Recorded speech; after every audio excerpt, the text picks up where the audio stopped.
Good afternoon mga ka-project. Today's video, ipapakita ko sa inyo kung ano na nga ba yung update sa ating alagang ibon na nagkasakit nung nakaraan ng isang one-eye cold.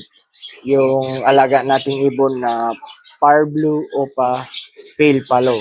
So papakita lang natin kung gumaling na nga ba yung mata ng ating alaga. So ginamot natin yung ating alagang ibon ng Primoxil powder gawa ng Battlecock. So ayan, papakita natin yung ibon. So ayan mga ka-project, bale ito yung ibon na nagkasakit nung nakaraang mga araw.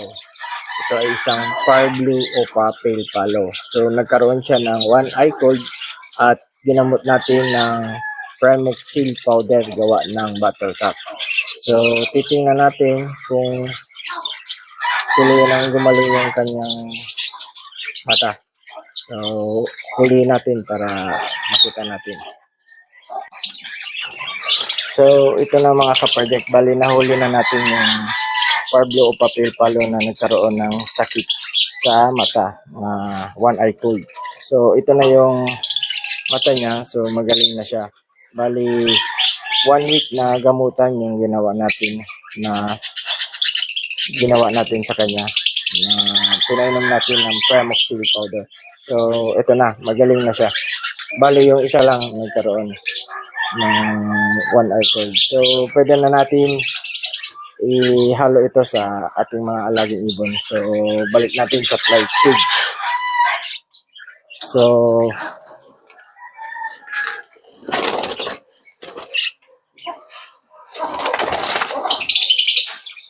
yan lang mga ka-project. Bali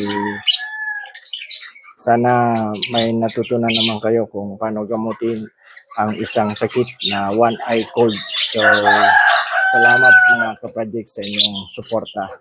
Please like, follow, and share this video para may matutunan naman yung ating mga kapwa mag-iibon. Salamat mga ka-project.